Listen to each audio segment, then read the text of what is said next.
Hello everyone.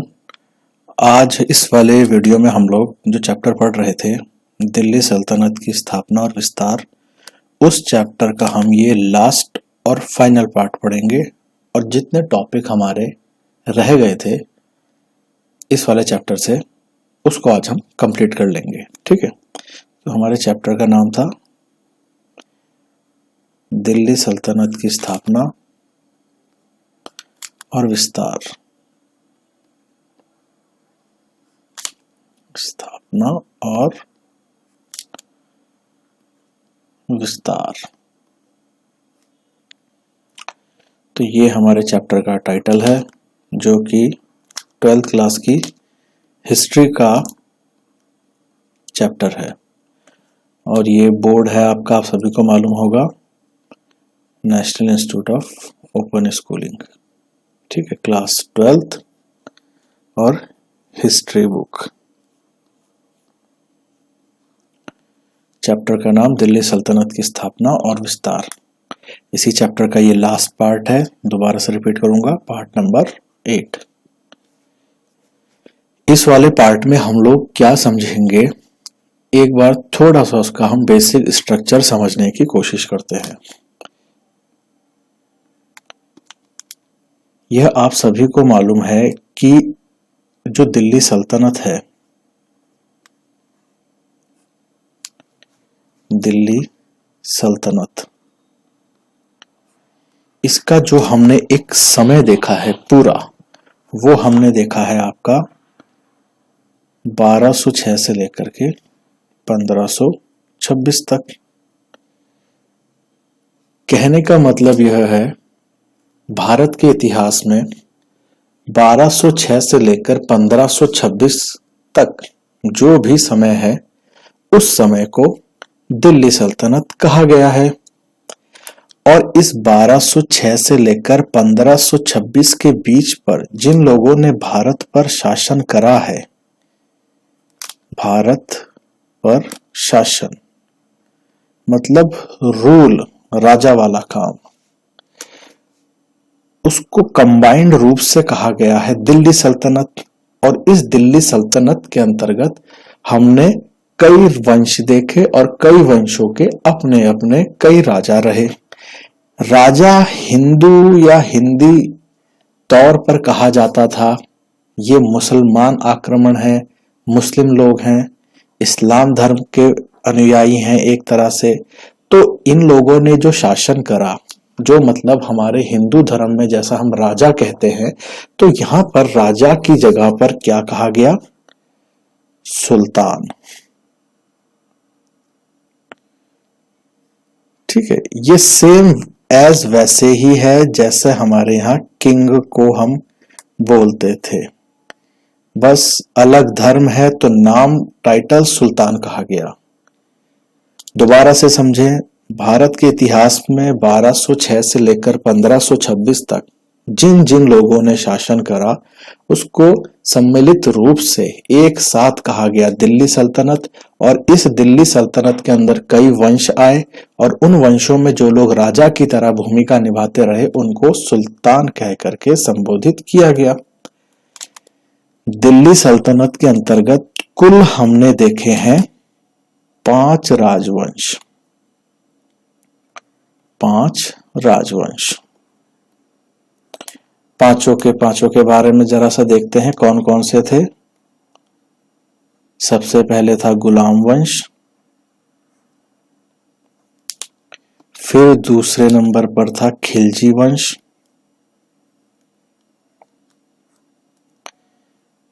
तीसरे number पर था तुगलक वंश, चौथे नंबर पर था सैयद वंश और 5वें नंबर पर था लोदी वंश। दिल्ली सल्तनत का समय 1206 से लेकर 1526 तक। इस समय में 5 राजवंश आए, जिसमें गुलाम वंश, खिलजी वंश, तुगलक वंश, सैयद वंश और लोदी वंश हमने देखा।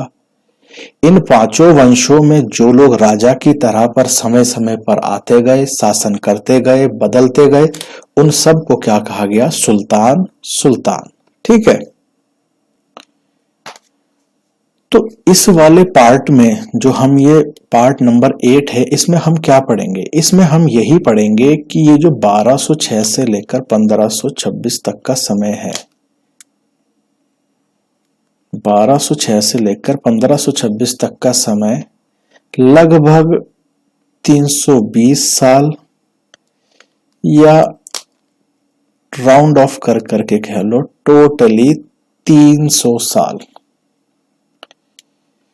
300 साल तक दिल्ली सल्तनत ने भारत पर शासन करा, जिसमें 5 राजवंश देखे: गुलाम वंश, खिलजी वंश, तुगलक वंश, सैयद वंश, लोधी वंश।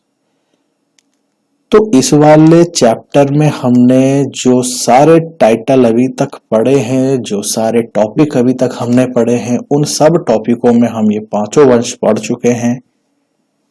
इन पांचों वंश के शासक पढ़ चुके हैं, इन शासकों के द्वारा किए गए कार्य पढ़ चुके हैं।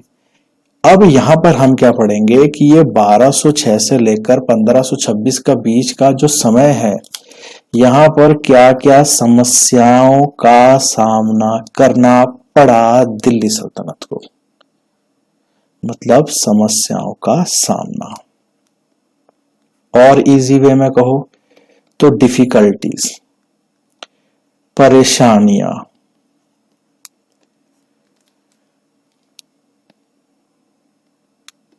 भाई इस 1206 से लेकर 1526 तक के समय के बीच में जो 300 साल का समय है, इस बीच में शासन तो करा ही है दिल्ली सल्तनत के तमाम सुल्तानों ने, जो कि कई वंशों के थे, जिसमें कुल 5 वंश थे। लेकिन इन्होंने बीच में कई तरह की समस्याओं का सामना भी करा। बहुत सी समस्या आई दिल्ली सल्तनत के सामने, और एक समय अगर देखा जाए तो इन्हीं समस्याओं के कारण दिल्ली सल्तनत इतनी कमजोर पड़ गई कि यहां पर बाबर का आक्रमण होता है, और 1526 में बाबर लोधी वंश के, जो ये लास्ट का लोधी वंश है, इस लोधी वंश के इब्राहिम लोधी को हरा देता है। किसको? इब्राहिम लोधी को हरा देता है। कौन? बाबर। और शुरुआत हो जाती है यहां पर से किसकी? मुगल साम्राज्य की। वापस लौट के आते हैं कि हमने क्या पढ़ना है। शुरुआत में थोड़ा सा समय ले रहा हूं बेसिक बात समझाने की कि आपको पढ़ना क्या है, क्या हम पढ़ने वाले हैं। जो दिल्ली सल्तनत का टोटल समय है 300 साल का, इस 300 साल में दिल्ली सल्तनत के सामने क्या क्या चुनौतियां, क्या क्या समस्याएं आई, उन सबको हम बारी बारी से समझेंगे। ठीक है, तो चलो अब उसको हम समझना शुरू करते हैं। दिल्ली सल्तनत के सम्मुख चुनौतियां, ये मैंने आपको अभी थोड़ी देर पहले समझाया कि दिल्ली सल्तनत के सम्मुख चुनौतियां मतलब क्या क्या डिफिकल्टीज आई, क्या क्या टास्क आए, क्या क्या मुसीबतें आई। कितने वर्ष का समय था, याद रखना, ये मत भूलना, 1206 से 1526 का, वो यहां पर भी लिखा हुआ है। 1206 से 1526 का लगभग 300 वर्ष का समय। कौन कौन सी समस्याएं आई, उन सब समस्याओं को अब हम बारी बारी करके समझेंगे। बारी बारी समझने से पहले मैं आपको सम्मिलित रूप से बताता हूं कि मुख्य तौर पर कौन कौन सी समस्याओं का सामना करना पड़ा था। तो अगर समस्याएं कही जाए, इन 300 सालों में दिल्ली सल्तनत के सामने कौन कौन सी आई, तो वो आप देखिए कि सबसे पहली जो मुख्य समस्या रही इन 300 साल में कि एक टाइम पर यहां पर मंगोलों का आक्रमण हो रहा है लगातार। एक समस्या मंगोल आक्रमण की। दूसरा, कई क्षेत्रीय शक्तियां इनका उदय।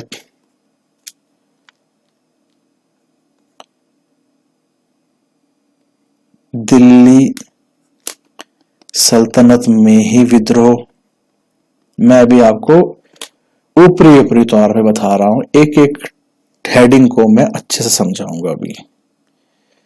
चौथे नंबर पर कुलीन वर्ग की आपस में जंग, कुलीन वर्ग की जंग। और पांचवें नंबर पर अगर हम देखें तो एक तैमूर का आक्रमण। तो ये कुछ प्रमुख समस्याएं हैं जिनसे दिल्ली सल्तनत को जूझना पड़ा अपने 300 वर्ष के शासनकाल में। मंगोल आक्रमण, मंगोलों का निरंतर रूप से लगातार दिल्ली पर आक्रमण हो रहा है। हालांकि मंगोल दिल्ली सल्तनत में या कभी भी भारत में अगर देखा जाए तो वह सफल नहीं हुए अपने आक्रमण में, किंतु इसका मतलब यह नहीं है कि अगर आक्रमण में कोई शक्ति सफल नहीं हो पा रही है तो वह किसी प्रकार से सल्तनत को कोई नुकसान नहीं पहुंचा रही है। भाई सल्तनत को उनके साथ युद्ध तो करना ही पड़ेगा, मंगोलों के साथ। अब युद्ध करेंगे तो युद्ध में भाई खर्चा तो होता ही है संसाधनों का। सैनिक हैं, कितने सैनिक मारे गए होंगे, उनका भरण पोषण है, खाना पीना है, युद्ध की तैयारी करो। तो इसमें कई प्रकार का खर्चा होता है सल्तनत का, जिसमें हमने आपको बताया कि मंगोल आक्रमण रहा एक। क्षेत्रीय शक्तियों का उदय, दिल्ली सल्तनत ने अगर भारत पर अपना शासन एक तरह से स्थापित कर भी लिया था तो इसका मतलब यह नहीं था कि जो इससे पहले जो शक्तियां थी वो लोग चुपचाप बैठी रही। वो भी समय समय पर दिल्ली सल्तनत से लड़ाई करती रहती थी, युद्ध करती रहती थी।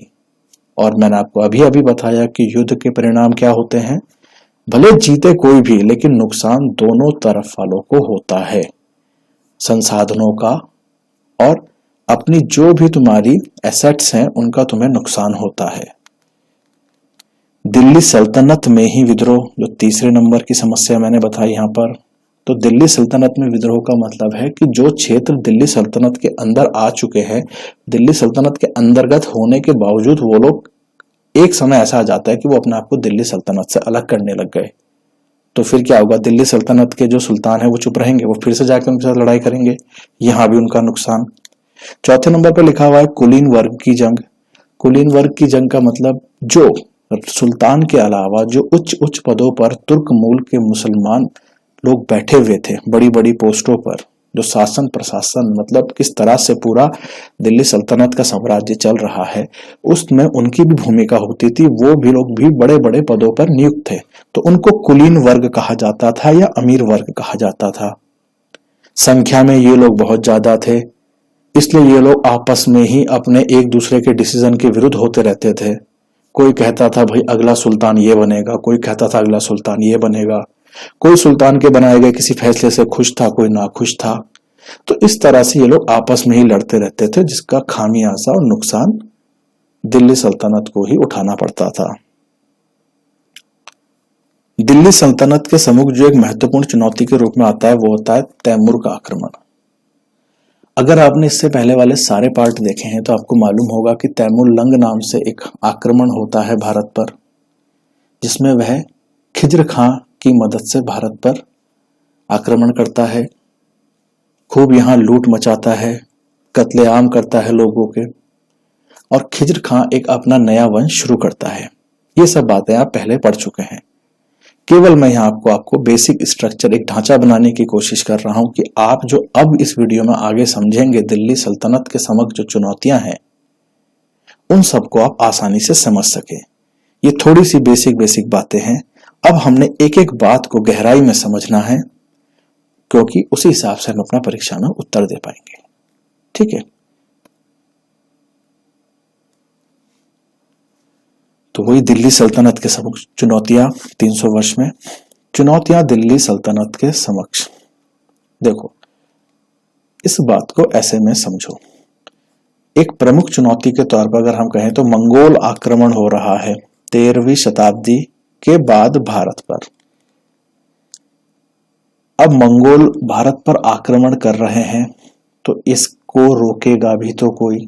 तो बलबन और खिलजी ने अपनी बहुत बड़ी सेना के सहयोग से इनके मंसूबों पर पानी फेर दिया, मतलब मंगोल आक्रमण सफल नहीं हो पाया। लेकिन मैंने आपको खुद बताया है, आप खुद ही इस बात को प्रैक्टिकल तौर पर सोचिए। अगर आप ही कोई कहीं क्षेत्र के राजा हैं और आपकी टेरिटरी पे कोई अटैक करने आ रहा है, तो आप अपनी सेना लेके जाएंगे।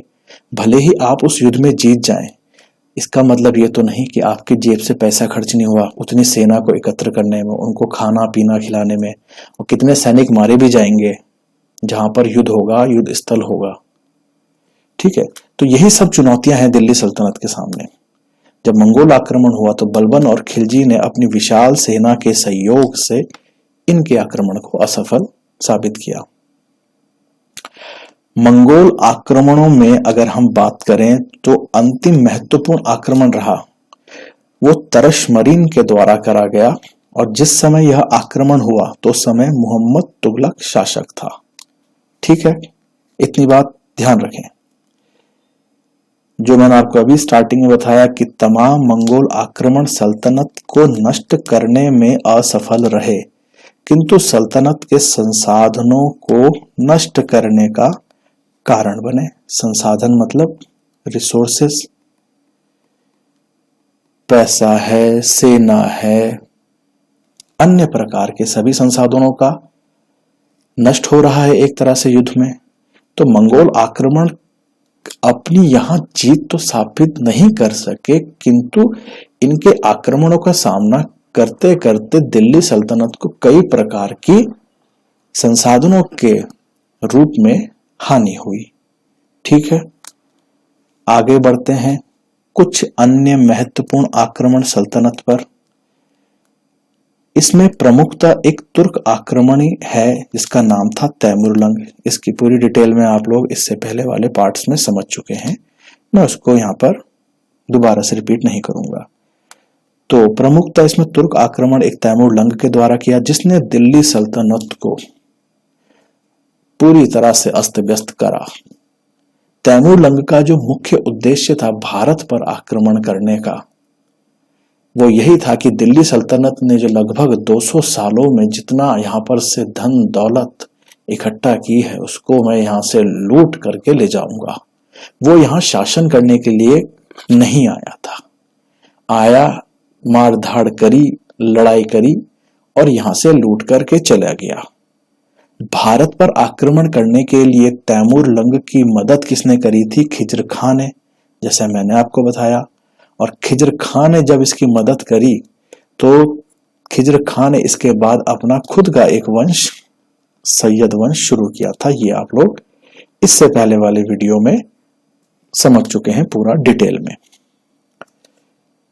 तो दिल्ली सल्तनत पर जो आक्रमण हो रहे हैं, उन आक्रमणों में एक मुख्य आक्रमण तैमूरलंग का आक्रमण माना गया है, जिसने दिल्ली सल्तनत की अर्थव्यवस्था और पूरे साम्राज्य को अस्त व्यस्त कर दिया था। इसी तैमूरलंग के आक्रमण के बाद जो दिल्ली सल्तनत का साम्राज्य जहां जहां तक फैला हुआ था, उन सब लोगों ने, कईयों ने अपने आप को दिल्ली सल्तनत से अलग कर दिया था। ठीक है, तो ये हमने फर्स्ट वाला टॉपिक इसमें जो है दिल्ली सल्तनत के सम्मुख चुनौतियों का एक छोटा सा भाग देखा, जिसमें दिल्ली सल्तनत के समक्ष जो जो आक्रमण हुए, जिसमें मंगोल आक्रमण, और मंगोल आक्रमण के बाद हमने तैमूर का आक्रमण समझा। इसके आगे के और समक्ष क्या क्या चुनौतियां आई दिल्ली सल्तनत के, उनको समझते हैं।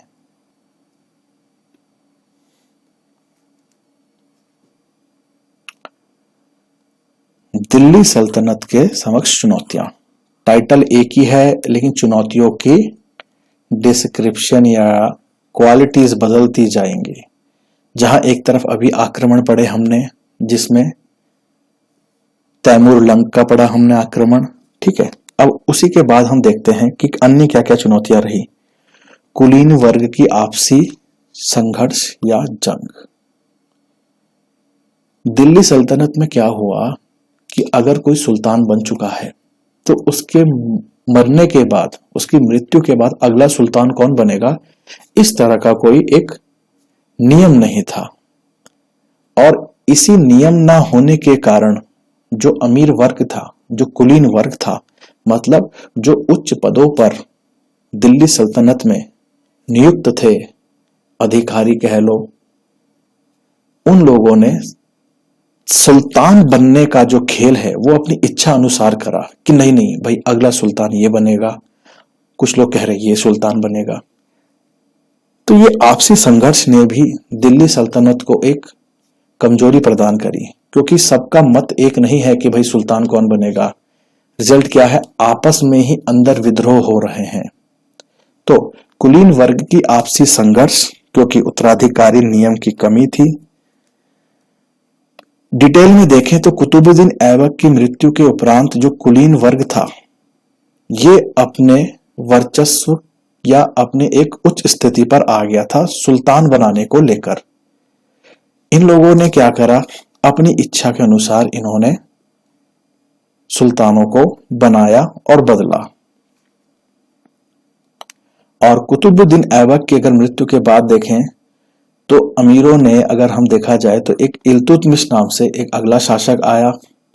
इल्तुतमिश ने एक 40 दल बनाया जिसमें 40 सदस्य थे, और इन लोगों ने वही अपनी इच्छा अनुसार समय समय पर उत्तराधिकारी बनाए और हटाए। इसका अगर हम डिटेल देखें तो 10 वर्ष में लगभग 5 सुल्तान बदले गए। तो एक तरह से अगर हम ऐसा देखें, जो कुलीन वर्ग है या जो आप एक तरह से कहें कि यहाँ 40 दल बनाया गया है, ये अंदर के ही कुछ लोग सुल्तान के अलावा जो उच्च उच्च पदों पर हैं, इन लोगों ने सुल्तान को बनाने और हटाने का खेल करा, जिसके कारण दिल्ली सल्तनत कहीं ना कहीं कमजोर हमें देखने को मिलती है।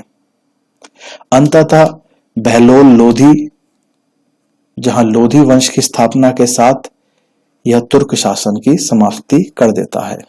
यह सब बात आप इससे पहले भी समझ चुके हैं। तो यहां पर अगर दिल्ली सल्तनत के समक्ष चुनौतियों की बात आती है तो आप इसमें एक हेडिंग लिखेंगे, कुलीन वर्ग की आपसी संघर्ष के कारण दिल्ली सल्तनत के अंतर्गत आती गई कमजोरियां। आगे देखें, दिल्ली सल्तनत के अंतर्गत चुनौतियों में जो तीसरे नंबर पर हम पढ़ते हैं वो आती है प्रांतीय शक्तियों का विद्रोह। दिल्ली सल्तनत के क्षेत्र में जो जो अलग अलग क्षेत्र पर शक्तियां हैं, उन लोगों ने इनके विरुद्ध, मतलब दिल्ली सल्तनत के विरुद्ध झंडा उठा लिया। अब हम अलग से अपना वो शासन स्टार्ट करेंगे, हम दिल्ली सल्तनत के अंतर्गत नहीं आएंगे। कुछ इस तरह से शक्तियों का विद्रोह हुआ। स्वतंत्र शक्ति के रूप में उभरे, ठीक है, ये आपको समझ में आ गया होगा, जिन्होंने सल्तनत को कमजोर बनाया। मतलब जो दिल्ली सल्तनत के अंतर्गत राज्य हैं, जो क्षेत्र थे, उन्होंने कह दिया हम दिल्ली सल्तनत के अंतर्गत नहीं है, हम अलग हैं भाई, अब हम सेपरेट हैं। अब ऐसा कहने से दिल्ली सल्तनत का जो सुल्तान होगा वो चुपचाप हाँ में हाँ भर के चुप तो नहीं बैठेगा, वो भी उनके साथ क्या करेगा, वॉर करेगा, युद्ध करेगा। और युद्ध के परिणाम आपको मालूम ही है, ठीक है।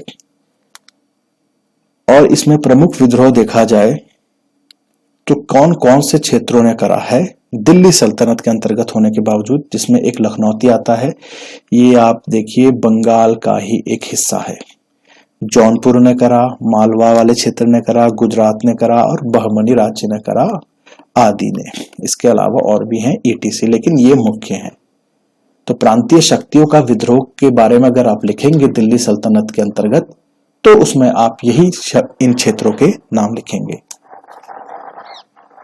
दिल्ली सल्तनत के समक्ष चुनौतियों में अगर हम आगे बढ़े तो इसमें कुछ भारतीय शासकों का भी विद्रोह। दिल्ली सल्तनत भले ही भारत पर शासन कर रही थी, लेकिन उनसे पहले जो शासन कर रहे थे या जो नई नई शक्तियां थी हिंदू साम्राज्य में, जो हिंदू शासक थे, वो लोगों ने क्या करा, समय समय पर वो दिल्ली सल्तनत के सुल्तानों के साथ विद्रोह, मतलब लड़ाई करते रहते थे। भले ही हार भी जाएं, फिर भी युद्ध करते रहते थे। तो बार बार युद्ध करने से क्या होगा, दिल्ली सल्तनत कहीं ना कहीं भाई कमजोर तो पड़ेगी ही। तो देखते हैं इसको। भारतीय शासकों के हारने के उपरांत भी दिल्ली सल्तनत के साथ विद्रोह अर्थात संघर्ष निरंतर जारी रहे। फलस्वरूप दिल्ली सल्तनत के संसाधनों की कमी हुई, एवं दिल्ली सल्तनत कमजोर बनी। समझ गए आप? हिंदी शासकों, भारतीय शासकों ने भी दिल्ली सल्तनत के साथ विद्रोह करते रहे समय समय पर, भले ही वह उनसे युद्ध में हारते रहे, लेकिन संघर्ष जारी रखा दिल्ली सल्तनत के साथ। और इसमें अगर हम प्रमुखतः बात करें तो कौन से भारतीय शासक आते हैं, तो इसमें राजपूत शासक, जो राजपूत हैं, उन लोगों ने मुख्य तौर पर इनके साथ निरंतर रूप से संघर्ष जारी रखा, भले ही हारते क्यों ना रहे हों। तो कहीं ना कहीं दिल्ली सल्तनत अगर बार बार युद्ध कर रही है, भले जीत भी रही है, लेकिन कहीं ना कहीं तो उसको भी हानि हो रही होगी, सेना के रूप में, संसाधनों के रूप में। इतना मैनेजमेंट करना है और सारा ध्यान इस युद्ध में लगा हुआ है, उस बीच में सल्तनत में और भी चीजें हो रही हैं। तो भारतीय शासकों में मुख्य रूप से राजपूत शासकों ने दिल्ली सल्तनत के साथ निरंतर रूप से संघर्ष जारी रखा। राजपूत शासकों में अगर मुख्य बात करी जाए तो मेवाड़ में रणथंभौर के और चित्तौड़, देवगिरी आदि। रणथंभौर राजस्थान। तो ये कुछ क्षेत्र थे जहां के राजपूत शासकों ने निरंतर रूप से दिल्ली सल्तनत के साथ संघर्ष जारी रखा।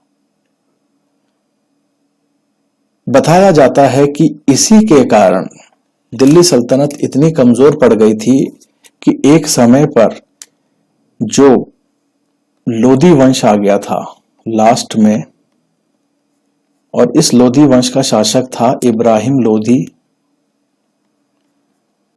इसके समय पर दिल्ली सल्तनत इतनी कमजोर पड़ गई थी कि कोई भी यहां पर आक्रमण करके जीत हासिल करके अपना शासन स्थापित कर सकता था। और इसी बात की जानकारी का पूरा फायदा उठाया बाबर ने, और इसने आक्रमण करा लोधी साम्राज्य पे और इब्राहिम लोधी को हरा करके मुगल साम्राज्य की स्थापना कर दी और लगभग 200 वर्ष तक भारत पर शासन करा। मुगल साम्राज्य के बारे में हम इसके बाद वाले चैप्टर में डिटेल में पढ़ेंगे, लेकिन उसको पढ़ने से पहले बेसिकली हमें थोड़ा बहुत मालूम होना चाहिए कि भाई अभी भारत की स्थिति क्या हो रही है, कौन कौन सी क्षेत्रीय शक्तियां पावरफुल होती जा रही हैं, कौन सी शक्तियों ने किसके कारण दिल्ली सल्तनत कमजोर पड़ी और बाबर ने यहाँ पर आक्रमण करा और यहाँ पर मुगल साम्राज्य की नींव रखी, मतलब स्टार्ट करा। तो ये बेसिक बातें इसीलिए आपको बुक में बताई गई हैं।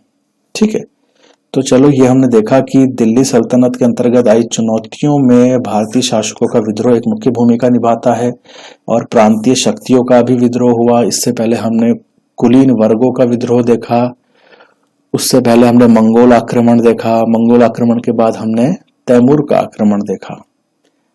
चलिए आगे देखते हैं दिल्ली सल्तनत के समक्ष और क्या क्या चुनौतियां आई। क्षेत्रीय शक्तियों द्वारा स्वतंत्र घोषणा, ये मैंने आपको थोड़ी देर पहले ही बताया। इसमें मुख्य तौर पर जो जौनपुर का एक शासक था मलिक सरवर, इसने अपने आप को दिल्ली सल्तनत से अलग कर दिया, कहा मैं दिल्ली सल्तनत के अधीन नहीं हूं। लेकिन इसने क्या करा, दिल्ली सल्तनत से अलग होकर के इसने अपना एक वंश शुरू कर दिया जिसका नाम रखा गया शर्की वंश। मलिक सरवर ने कई क्षेत्रों को जीता जो कि शर्की वंश के अंतर्गत आते गए। 1399 में मलिक सरवर की मृत्यु हो जाती है और उसकी मृत्यु के बाद उसका पुत्र मलिक करनफूल नाम से शासक बनता है 1399 में। 1499 में इसकी मृत्यु के बाद अगला शासक इसका भाई इब्राहिम बनता है, मतलब छोटा भाई इब्राहिम बनता है, और 1436 तक इसका शासन चलता है। इब्राहिम का जब शासनकाल चल रहा था तो कुछ महत्वपूर्ण उपलब्धियां इस शर्की वंश के दामन में आई। मतलब इस शर्की वंश के समय में बहुत सी उपलब्धियां, बहुत सी अचीवमेंट करी गई। और उस समय शासन कौन था? इब्राहिम। तो इब्राहिम के समय में शर्की वंश ने क्या क्या अचीवमेंट्स हासिल करी, थोड़ी बहुत उसको देखते हैं। कि जो जौनपुर था वो शिक्षा का मुख्य केंद्र बन गया। मुख्य तौर पर यहाँ पर स्थापत्य कला ने एक जन्म लिया। स्थापत्य कला मतलब निर्माण से संबंधित, मैन्युफैक्चरिंग से संबंधित कोई भी अगर बिल्डिंग बन रही है, कोई मंदिर बन रहा है, कोई मस्जिद बन रहा है, कोई मूर्ति बन रही है, इस तरह की कोई भी बनावट वाली चीज हुई है, तो इस समय पर एक महत्वपूर्ण स्थापत्य कला ने जन्म लिया है। स्थापत्य कला हर समय समय पर हमने देखी है, जहाँ गांधार, मथुरा, अमरावती, इससे पहले हम कई तरह की स्थापत्य कला को देख चुके हैं। हर समय की अपनी एक स्थापत्य कला है और उसकी कुछ ना कुछ हमें योगदान है। जैसे कि इस समय की स्थापत्य कला के हमें क्या क्या चीजें मिली हैं। तो पहले तो इस समय की जो स्थापत्य कला है उसका नाम रखा गया शर्की शैली। ठीक है भाई। और इस शर्की शैली के अंतर्गत कुछ चीजें इंपॉर्टेंट देखने को मिलती हैं, जो कि है एक अटाला मस्जिद। अटाला मस्जिद का निर्माण शर्की शैली के अंतर्गत हमें देखने को मिलता है। बात हो रही थी इब्राहिम की। 1436 तक इसका शासन चला। इब्राहिम के उत्तराधिकारियों ने चुनार के किले पर विजय हासिल करी। ये चुनार का जो किला है इसको आप याद रखना, ये नाम जब आप मुगल काल पढ़ेंगे तो मैं आपको इस बारे में बहुत सी डिटेल बताऊंगा। ये वहां पर इसका भी कुछ ना कुछ कहानी आएगी वहां पर, मतलब ये भी अभी पिक्चर में बहुत इंपॉर्टेंट है चुनार का किला, तो ये नाम याद रखना। तो इब्राहिम के जो बाद जो अगले उसके शासक बने, जो उत्तराधिकारी बने, उन्होंने चुनार के किले पर विजय हासिल करी।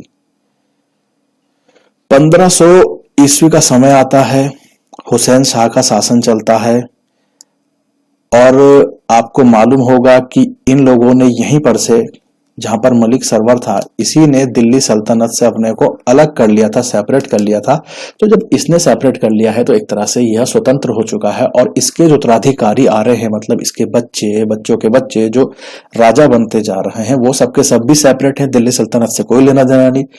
तो दिल्ली सल्तनत का जो 1500 का समय आया, जिस समय हुसैन शाह था इस सरकी वंश का शासक, तो उस समय दिल्ली सल्तनत का इनके साथ हुआ युद्ध। और दिल्ली सल्तनत का जब युद्ध हुआ तो यह जीत गया। कौन? दिल्ली सल्तनत। बहलोल लोधी के द्वारा यह आक्रमण करा गया, हुसैन शाह को हरा दिया गया और दिल्ली सल्तनत फिर से जीत गई। दिल्ली सल्तनत के अंतर्गत कौन सा शासक था? बहलोल लोधी। और शर्की वंश का जो शासक था वो था हुसैन शाह। तो कुल मिलाकर मोटी बात, हुसैन शाह वर्सेस बहलोल लोधी, और बहलोल लोधी जीत गया, जिसका मतलब दिल्ली सल्तनत दोबारा से सत्ता में आ गई। और जो ये क्षेत्र थे जिन्होंने अपने को स्वतंत्र घोषित कर रखा था, जौनपुर और जौनपुर के साथ साथ जहां पर पूरा शर्की वंश का शासन फैल रखा था, अब उन तमाम क्षेत्रों पर दोबारा से दिल्ली सल्तनत का स्टिकर चिपक गया कि भाई ये भी अब दिल्ली सल्तनत का हिस्सा है। बहलोल लोधी ने जैसे ही इस सरकी वंश को हराया और दिल्ली सल्तनत का हिस्सा बनाया, तो यहां पर उसने अपने बेटे बारबक शाह को एक तरह से नियुक्त करा कि तुम अब यहां पर से शासन को कंट्रोल करो। तो लगभग आप देखिए, जो क्षेत्रीय शक्तियों का स्वतंत्र घोषणा में मलिक सरवर के द्वारा जो इस शर्की वंश की स्थापना हुई, इसने एक बहुत लंबे समय तक यहां पर शासन करा। दिल्ली सल्तनत का एक जौनपुर वाला क्षेत्र और उसके अलावा भी कई क्षेत्रों को उसने जोड़ा था। तो ये सब चीजें भी कहीं ना कहीं दिल्ली सल्तनत को अंदर अंदर खोखली करती जा रही थी। आगे बढ़ते हैं।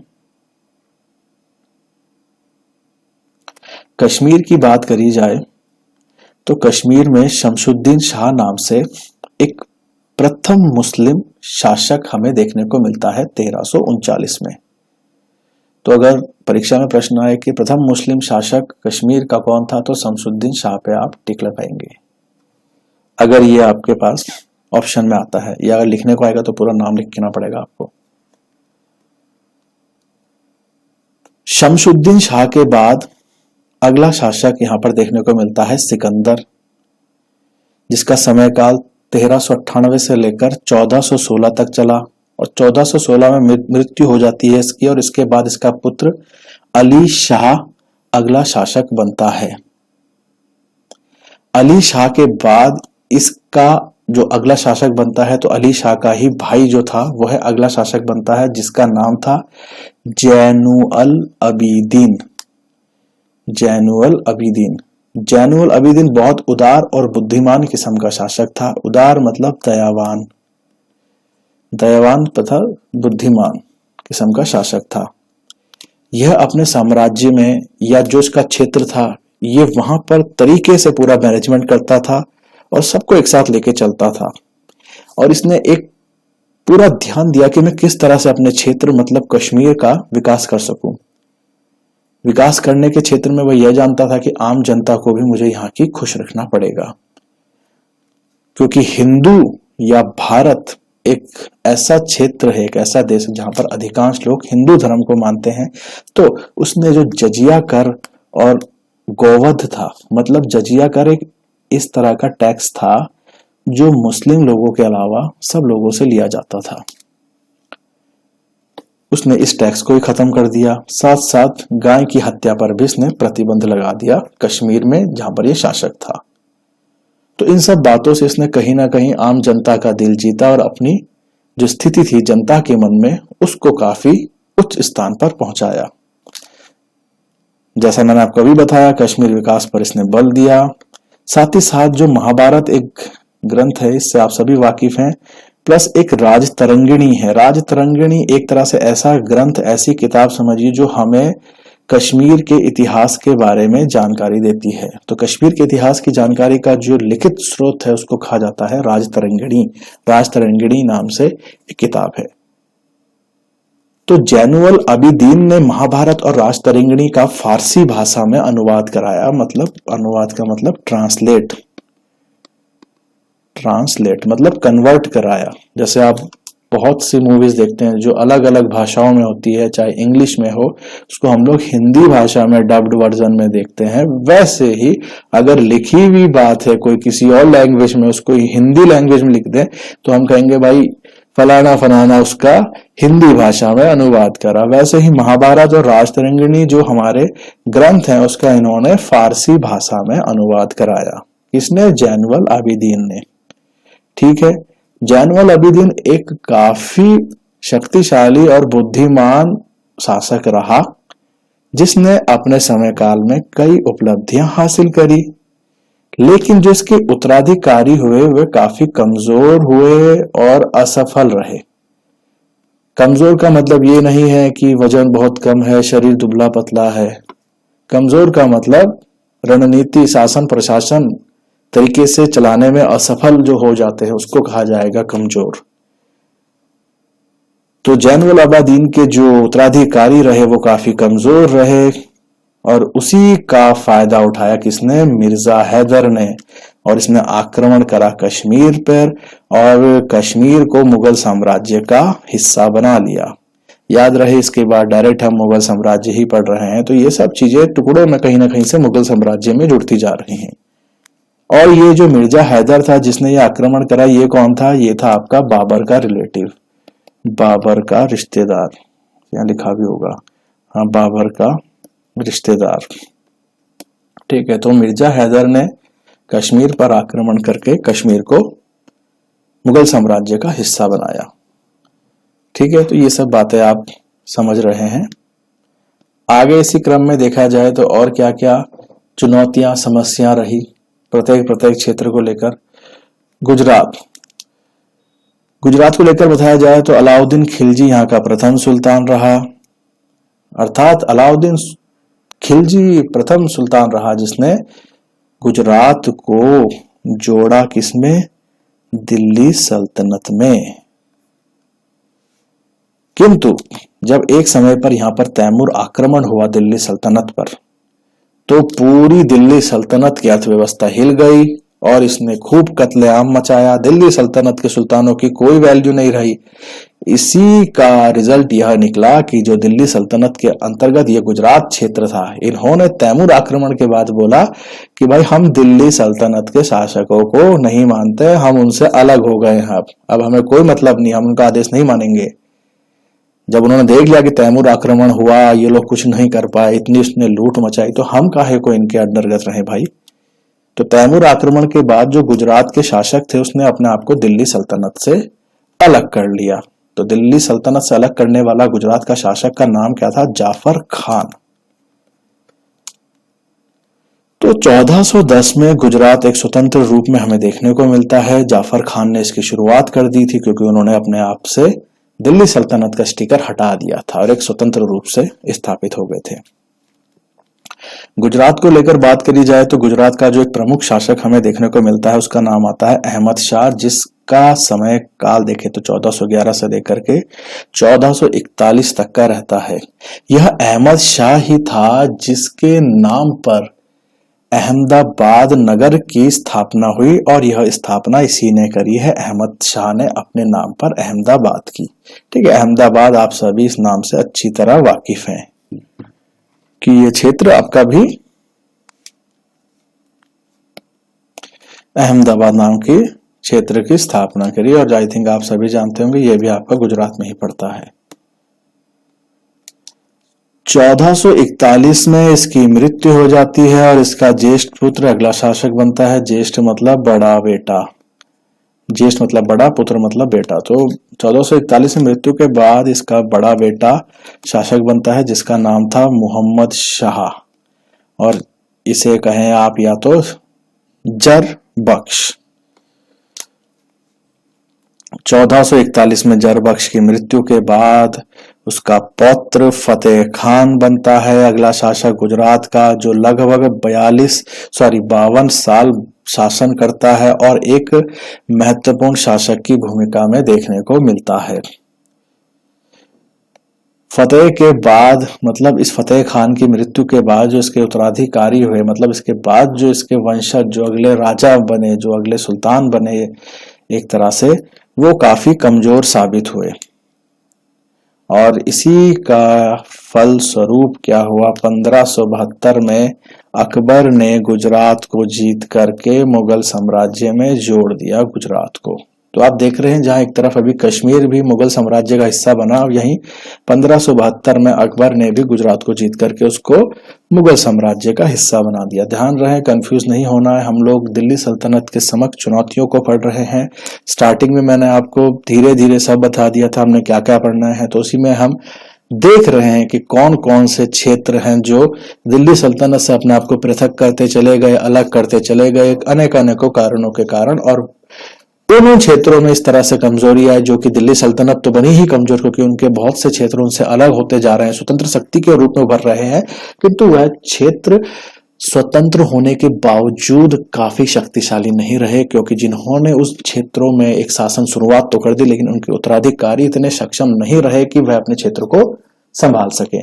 और उसी के फलस्वरूप जो मुगल साम्राज्य के अलग अनेक शासक है उन्होंने उन क्षेत्रों को जीता और उसे मुगल साम्राज्य का हिस्सा बनाया। इसके उदाहरण के तौर पर अभी हमने देखा कौन सा, आपका कश्मीर, और यहाँ पर देखा हमने गुजरात। आइए इसमें और आगे देखते हैं क्या क्या प्रमुख चुनौतियां रही। प्रमुख चुनौतियों में बंगाल जो रहा एक दिल्ली सल्तनत के सामने, यह शुरू से ही पीड़ा देने का काम करता रहा। किस तरह से पीड़ा देने का काम करता रहा?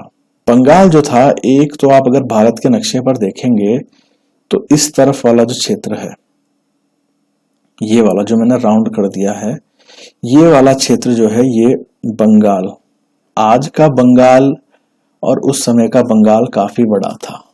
आज तो बंगाल टुकड़ों में बंट चुका है जिसमें से बांग्लादेश अलग हो गया है, बहुत से क्षेत्र कट चुके हैं, लेकिन उस समय बहुत बड़ा क्षेत्र हुआ करता था बंगाल। तो कारण क्या होता था, दिल्ली में राजा है, दिल्ली से बंगाल का डिस्टेंस काफी दूर, तो यहाँ पर नियंत्रण होना काफी मुश्किल हो पाता था राजा के या सुल्तान के द्वारा। और इसी कारण क्या होता था, यहाँ की क्षेत्रीय शक्तियां समय समय पर स्वतंत्र होने के लिए विद्रोह करना शुरू कर देती थी और ये बार बार होता रहा। आइए उसी को देखते हैं किस प्रकार से बंगाल जो था एक दिल्ली सल्तनत के सामने एक प्रमुख चुनौती के रूप में या समस्या के रूप में हमेशा से देखने को मिला। अधिकांश बंगाल विद्रोह का केंद्र बना रहा शुरुआत से ही। 12वीं ईस्वी में बंगाल को दिल्ली सल्तनत का बनाया मोहम्मद बिन बख्तियार ने। मोहम्मद बिन बख्तियार के द्वारा बंगाल को दिल्ली सल्तनत का हिस्सा बनाया। मोहम्मद बिन बख्तियार कौन था? गौरी का ही एक तरह से मुख्य सेनापति समझ लो। गौरी के आदेश पर मोहम्मद बिन बख्तियार ने भारत के अनेकों हिस्सों को जीता और उसी में से एक हिस्सा था बंगाल। 12वीं ईस्वी में कुछ समय के बाद क्या हुआ, जीत तो लिया लेकिन कुछ समय के बाद बंगाल फिर से स्वतंत्र विद्रोह शुरू कर दिया। फिर क्या हुआ, दिल्ली सल्तनत में भाई बलबन का शासनकाल चल रहा था, उसने स्थिति को कंट्रोल करा, ठीक है, बंगाल को फिर से अपने अधीन कर लिया। लेकिन बाद में जैसे ही बलबन की मृत्यु होती है उसके बाद फिर से बंगाल में विद्रोह। तो जिस समय दोबारा से बलबन का विद्रोह होता है उस समय था शासनकाल गयासुद्दीन तुगलक का, तुगलक वंश का। इसने फिर से स्थिति को नियंत्रण करा। इसने स्थिति नियंत्रण किस तरह से करने की कोशिश करी, इसने बंगाल को भाई 3 भागों में बांट दिया। इसने कहा कंबाइंड रूप से एक रहेगा तो इनकी शक्तिशाली बहुत रहेगी गतिविधियां और यह विद्रोह का केंद्र बना रहेगा। इसने 3 हिस्सों में इसको बांटा। तो बंगाल के 3 नाम देखेंगे आप टुकड़ों में, लखनौती, सदगांव और सोनारगांव। इन 3 भागों में गयासुद्दीन तुगलक ने बंगाल को बांट दिया, क्योंकि तत्कालीन समय में कई प्रकार के विद्रोह का केंद्र बंगाल बना हुआ था। लेकिन मोहम्मद बिन तुगलक के समय बंगाल में, यहां पर गयासुद्दीन तुगलक ने तो 3 भागों में बांट दिया, लेकिन उसके बाद जब समय आया आपका मोहम्मद बिन तुगलक का, तो मोहम्मद बिन तुगलक के समय में बंगाल में फिर से स्वतंत्र घोषणा, स्वतंत्र होने के जो एक तरह से प्रोटेस्ट थे वो फिर से शुरू हो गए। फिर से विद्रोह की स्थिति बंगाल में उत्पन्न। अब तुगलक वंश के दौरान ही एक हाजी इलियास नाम का शासक उभरता है बंगाल का स्वतंत्र रूप से, और यह बंगाल का शासक अपने आप को घोषित कर देता है। तुगलक वंश के समय काल में ये सब घटना हो रही है कि बंगाल ने एक अपने आप बंगाल में एक हाजी इलियास नाम से एक शासक अपने आप को स्वतंत्र रूप से घोषित करता है, जो कि दिल्ली सल्तनत के अधीन नहीं है। स्थिति को नियंत्रित करने के लिए भाई फिरोज तुगलक ने कोशिश करी, लेकिन इसका कोई सफल परिणाम देखने को नहीं मिलता है। आगे चल के कहानी में क्या मोड़ आता है कि हाजी इलियास का जो पुत्र था सिकंदर और गयासुद्दीन, उसके बाद अगला, उसके बाद नासिरुद्दीन अगर आप देखेंगे तो नासिरुद्दीन ने लगभग 17 वर्ष तक शासन करा, और नासिरुद्दीन जो था ये एक महत्वपूर्ण रूप से शासक यहाँ पर देखने को मिलता है। ऐसे ही करते करते अगर हाजी इलियास के अगर हम वंशजों की या उत्तराधिकारियों की बात करें तो जहां एक तरफ सिकंदर, गयासुद्दीन, आलम, नासिरुद्दीन जिसने 17 वर्ष तक शासन करा, उसके बाद एक ऐसा समय आया कि 1538 के समय में शेर शाह सूरी ने यहां बंगाल पर आक्रमण करा। और जिस समय बंगाल पर आक्रमण करा 1538 में शेर शाह सूरी ने, तो यहां पर था गयासुद्दीन महमूद शाह। शेर शाह सूरी ने गयासुद्दीन महमूद शाह को हरा करके सूर साम्राज्य का हिस्सा बना लिया बंगाल को। ठीक है, तो आप देख रहे हैं कि किस तरह से शुरुआत से ही बंगाल को लेकर के दिल्ली सल्तनत हमेशा से ही परेशान रही। बंगाल सल्तनत से अलग होकर के भी एक समय पर ऐसा आया कि यह शेर शाह सूरी के द्वारा जीत ली गई। और आपको बताऊं थोड़ा सा जानकारी के लिए, अगर आप लोग कहेंगे, एक मिनट इसको यहाँ पर थोड़ी जगह बनाते हैं, आप कहेंगे कि भाई अभी तक तो यहाँ पर मुगल काल की बात हो रही थी, जितने भी हैं मुगल काल में जुड़ रहे हैं, तो ये शेर शाह सूरी कहां से आ गया?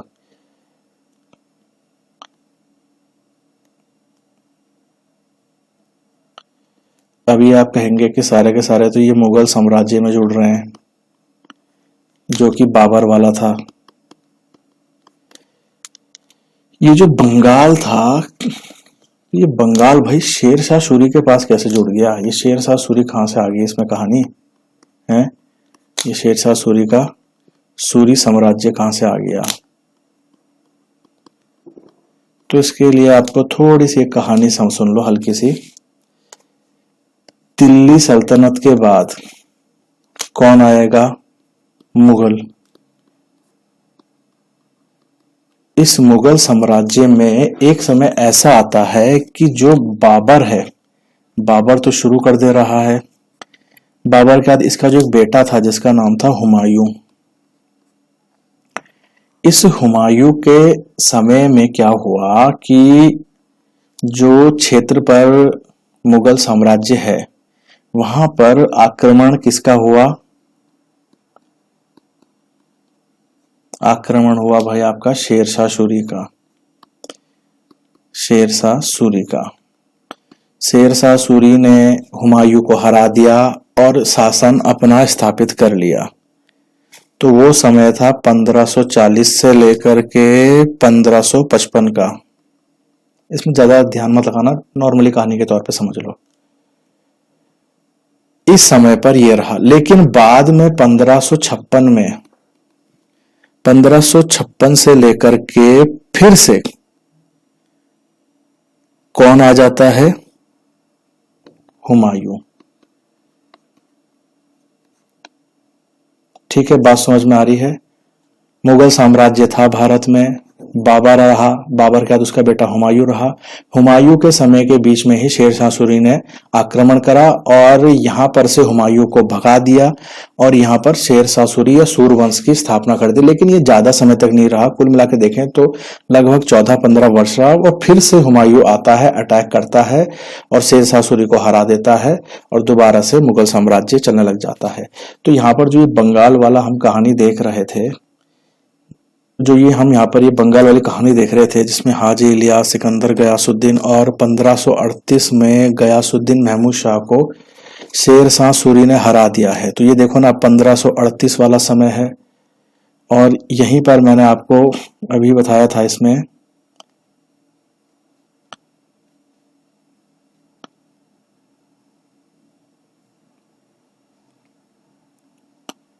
ये 1538 में शेरशाह सूरी ने जीता। तो शेरशाह सूरी का समय का चल रहा है 1540 से 55 वाला क्षेत्र।